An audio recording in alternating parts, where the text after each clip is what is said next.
श्रीमद्भागवतम दशम स्कंद अध्याय 27 इंद्रदेव तथा माता सुरभि द्वारा स्तुति। शुकदेव गोस्वामी ने कहा, कृष्ण के गोवर्धन पर्वत उठाने तथा भयंकर वर्षा से व्रजवासियों की रक्षा करने के बाद गौवों की माता सुरभि गोलोक से कृष्ण का दर्शन करने आई। उनके साथ इंद्र था। भगवान का अपमान करने के कारण इंद्र अत्यंत लज्जित था।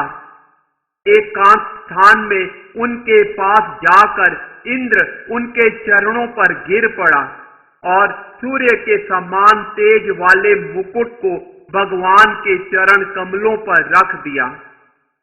अब तक इंद्र सर्वशक्तिमान कृष्ण की दिव्य शक्ति को सुन तथा देख चुका था और इस तरह तीनों जगतों के स्वामी होने का उसका मिथ्या गर्व चूर हो चुका था।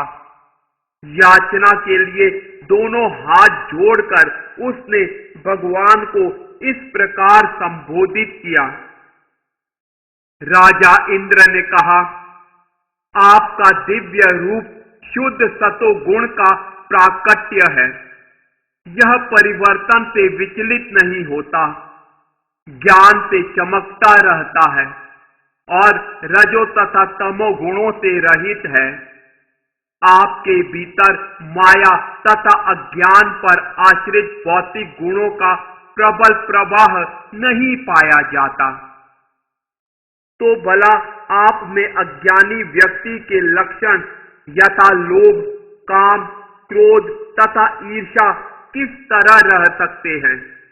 क्योंकि इनकी उत्पत्ति संसार में मनुष्य की पूर्व लिप्तता के कारण होती है और ये मनुष्य को संसार में अधिकाधिक जकड़ते जाते हैं। फिर भी हे परमेश्वर, आप धर्म की रक्षा करने तथा दुष्टों का दमन करने के लिए उन्हें दंड देते हैं। आप इस संपूर्ण जगत के पिता, आध्यात्मिक गुरु और परम नियंता भी हैं। आप दुर्लंघ्य काल हैं जो पापियों को उन्हीं के हित के लिए दंड देता है। निसंदेह स्वेच्छा से लिए जाने वाले विविध अवतारों में आप उन लोगों का मिथ्या दर्प दूर करते हैं जो अपने को इस जगत का स्वामी मान बैठते हैं। मुझ जैसे मूर्ख जन जो अपने को जगत का स्वामी मान बैठते हैं, तुरंत ही अपने मिथ्या गर्व को त्याग देते हैं और जब वे आपको काल के समक्ष भी निडर देखते हैं तो वे तुरंत आध्यात्मिक प्रगति करने वाले भक्तों का मार्ग ग्रहण कर लेते हैं। इस तरह आप दुष्टों को शिक्षा देने के लिए ही दंड देते हैं। अपनी शासन शक्ति के मद में चूर एवं आपके दिव्य प्रभाव से अनजान मैंने आपका अपमान किया है। हे प्रभु, आप मुझे क्षमा करें। मेरी बुद्धि मोहग्रस्त हो चुकी थी, किंतु अब मेरी चेतना को कभी इतनी अशुद्ध न होने दें। हे दिव्य प्रभु, आप इस जगत में उन सेनापतियों को विनष्ट करने के लिए अवतरित होते हैं जो पृथ्वी का भार बढ़ाते हैं और अनेक भीषण उत्पात मचाते हैं। हे प्रभु, उसी के साथ साथ आप उन लोगों के कल्याण के लिए कर्म करते हैं जो श्रद्धा पूर्वक आपके चरण कमलों की सेवा करते हैं। सर्वव्यापी तथा सबों के हृदयों में निवास करने वाले हे परमात्मा, आपको मेरा नमस्कार। हे यदुकुल श्रेष्ठ कृष्ण, आपको मेरा नमस्कार।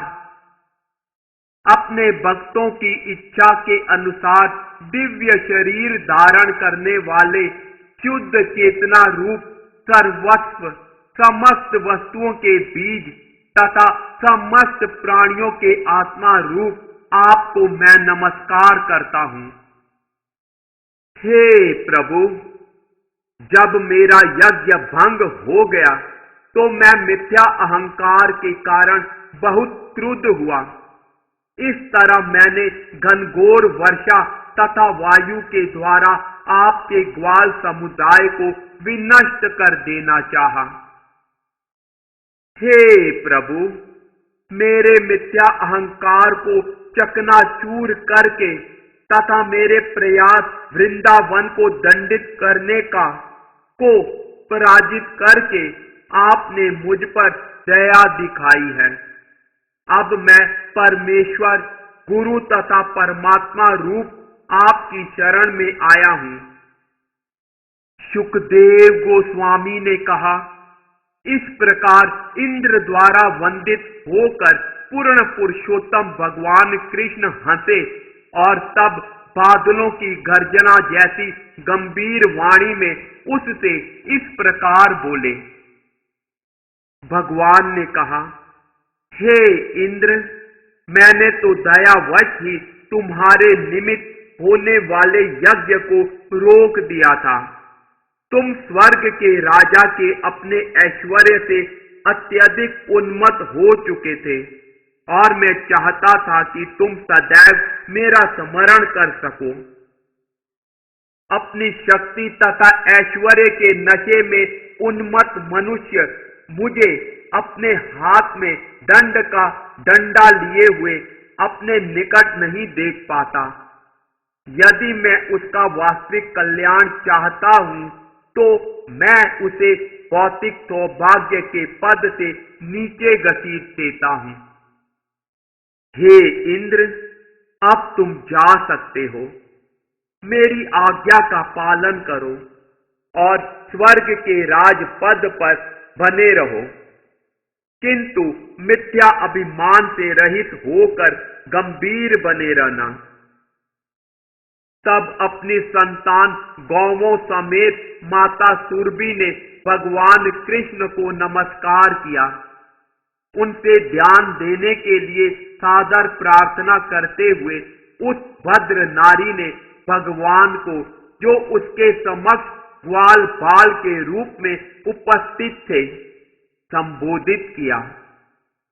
माता सुरभि ने कहा, हे कृष्ण, हे कृष्ण, हे योगियों में श्रेष्ठ, हे विश्व की आत्मा तथा उद्गम, आप विश्व के स्वामी हैं और हे अच्युत, आपकी ही कृपा से हम सबों को आप जैसा स्वामी मिला है।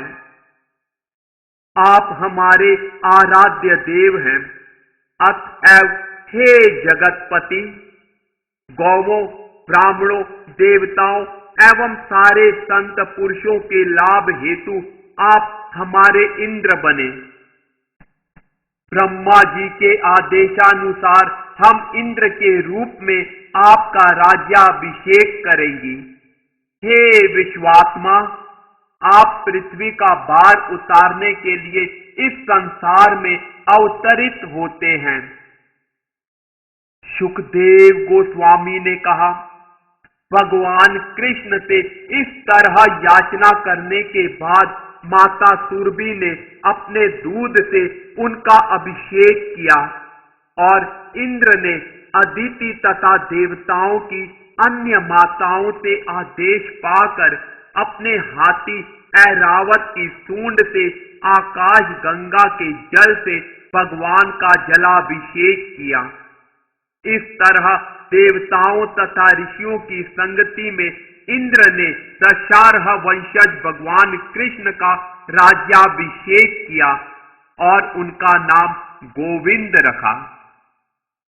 वहां पर तुम्बुरु, नारद तथा विद्याधरों, सिद्धों और चारणों समेत अन्य गंधर्व गण समस्त जगत को शुद्ध करने वाले भगवान हरि के यश का गुणगान करने आए और देवताओं की पत्नियां हर्ष से भरकर भगवान के सम्मान में एक साथ नाची।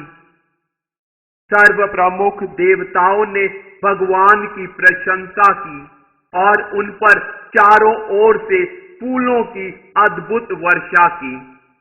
इससे तीनों लोकों को परम संतोष का अनुभव हुआ और गौओं ने अपने दूध से पृथ्वी की सतह भाग को सिक्त कर दिया। नदियां विविध प्रकार के स्वादिष्ट द्रवों से युक्त होकर बहने लगी। वृक्षों ने मधु निकाल लिया। खाद्य पौधे बिना जोते ही परिपक्व हो उठे और पर्वतों ने अपने गर्भ में छिपी मणियों को बाहर निकाल दिया। हे कुरुनंदन परीक्षित, भगवान कृष्ण को अभिषेक कराने के बाद सभी जीवित प्राणी, यहाँ तक कि जो स्वभाव के क्रूर थे, सर्वथा शत्रुता रहित बन गए। गौवों तथा ग्वाल जाति के स्वामी भगवान गोविंद को अभिषेक कराने के बाद इंद्र ने भगवान की अनुमति ली और देवताओं तथा अन्य उच्च प्राणियों से गिरकर वह अपने स्वर्ग धाम को लौट गया। इस प्रकार श्रीमद् भागवत के 10वें स्कंद के अंतर्गत इंद्रदेव तथा माता सुरभि द्वारा स्तुति नामक 27वें अध्याय के श्रीमद् एसी भक्ति वेदांत स्वामी प्रभुपाद के विनीत सेवकों द्वारा रचित तात्पर्य पूर्ण हुए।